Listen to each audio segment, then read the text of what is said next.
درد شما تنها نیستید، درد تنها همای دشمن ما نیست. درد همه مردم افغانستان متاسفانه ما خانه به خانه درد داریم، اما دادخواهی و در مقابل ظلم صدا بالا کردن حق مشترک ما است. بازم دعا میکنم از چیزی که از توان ما بوده باشه ما در حکومت کار نمیکنیم. اما دوستایی داریم که اما حساسیت موضوع را میرسانیم، دکتران میروان ما هم دعا میکنیم، هم تلاش کردیم بس برای شرایط وطن است ما مشکلات بسیار زیاد مثلا ما دیگر فقط خواستم اشاره هم دادیم. شکر خدا پیام آدم جنابم اشرفایی برسانیم.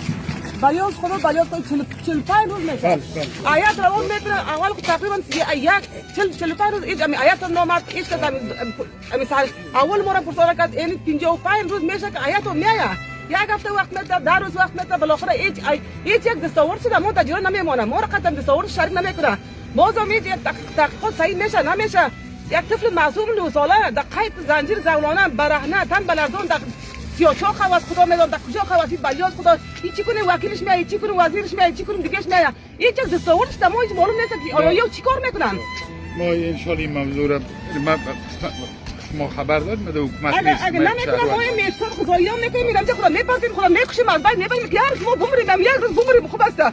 پیاده که در جای پیش رئیس جمهور که رفته میشه خب ما میریم. این نمیشه اتصال غذایی میکنم خدا از بین میبریم که کلا دلشون جمع شود. بلیاز خدا بلیاز شرم است برام. عیب است بر تو، ننگ است بر تو، ناموس است بر تو. نگه ننگ ناموس غیرت داری خود یکم خود تکان بدین بلیاز خدا رئیس. از این رقم که از این رقم کردن مردن با ما خوب است. امیا یا توش چیکار؟ مویزه برسد اومد چیکار دما؟ هیچ یک دوستورشم دما نمیگه، کارشم دما نمیگه، نتیجهشم دما نمیگه. میای آب که پدرشم میخواه، اما این دما یک گزارش دما امروز بچه نمیکنه. آب دکتر شفاخانه است، آب دکتر شفاخانه است. بلیاز خدا دیگه ما هیچ کاری از ما ساخته نیست. میایم که خدا میکشیم از بین میبریم جوابجو شدم اشرف خانی. دست ما یخن اشرف خانی است بلیاز خدا. ان پیام رو برشون برسونین. چیکار ما یا تزیرا؟ چیکار ما وکیل ازیرا؟ زمان که رای میخوایم خود دما میگن که ما رای میخوایم پلاو چلاو کباب دیگه نمون دما هر چیز دما چیز میکنه. وقتی که میرم در چوکی پارلمان میشینم بود اصلا هیچ همین درد ما رو پرسان نمیکنه. اما بلیاز خودم پدر از چیتون پاس کنه بگین. همین خدا رو در بالا آسر ببین که یک طفل معصوم 9 ساله در قید زنجیر زنانه است. بلیاز خدا اولاد دارین، دواسه دارین، کواسه دارین، یک سری از خود تکان بتین. ماشین جامعه جهانی در کجاست؟ ماشین حقوق بشر در کجاست؟ چشم والی را دلار گرفته، چشم قماندان امیر را دلار گرفته. از این فرزند از این وطن که خبر داره.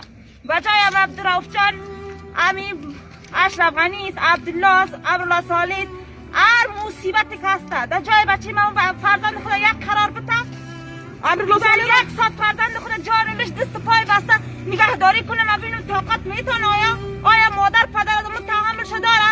وا با جان ما از این پدر و مادر که در مدت 2 ماه که ما هر روز میمونیم هر روز زنده میشیم خون جگر میخوریم. جگرهای ما توته شد. اشرف غنی هم مرده. اگر به جوابای ما تا 2 روز پاسخ نده راست بر ریاست جمهوری میرم. اگر که تانگش میزنه هم بزنه، که توپش میزنه هم بزنه، که تیاری خود میزنه هم بزنه. بیای ما حاضر هستم شهید شم در حق اولاد خود شهید میشم. بلیاز خدا برای خدا را ببینه. اگر روی هیچ کس نمیبینه طفل معصومه که مثل قرآن وار پاک است. 9 ساله طفل است. دست راست چپ خدا نمیفهمه. اشرف غنی روی هم طفل معصوم ببینه، روی الله پاک ببینه، بالای سر خدای حق است. همه ما را میبینه، گناهکار را میبینه، بیگناه را میبینه، همگی را میبینه. مجرم دستگیر میشه ازش تحقیق درست نمیشه. چرا نمیشه؟ آیا امنیت داور خورده؟ حکومت داور خورده از مجرم؟ بازم مجرم رها میشه. چرا رها میشه؟ چرا دار نمیزنه؟ بیارم مجرمی که دستگیر کرده دست خودم بده خودم دار بزنم. اشرف غنی خود نمیتونم، من دار میزنم. ما مادرها دار میزنیم مورا. اگر اشرف غنی صدای ما رو میشنوه، اگر اشرف غنی غیرت داره اینا دست به کار شوه. یا اشرف غنی آیت چی کنم؟ موینش چی کنم؟ یا خودش از عالم خبر بگیره. اگر درست رئیس جمهور است چرا خبر نمیگیره از ما؟ بیاید درد ما مادرها رو دوا کنه، درد پدرها رو دوا کنه. در مفتی در چوکی خود چیسته، در جای گرم، در جای نرم، اولادش داعش نوشت است، در جای امن است. بیاید از حال مردم از حکومت خود خبر بگیر، از ملت خود. روز یکی کشته میشه، روز یکی اختطاف میشه. اگه اشرف غنی غیرت داره، اگه مرد است، بیایه ثواب پیدا شد، بیایه در پیش ما امرای ما درد مرا دوا کنه، به سوالای ما جواب و پاسخ بگویه. عبدالله صالح مکه بی غیرت است، فرزند نداره. عبدالله مکه بی غیرت است. آیا فرزند کلان نکردنیش؟ یک شب امو خانماشم بیدارخوابی فرزند خود نکشیده؟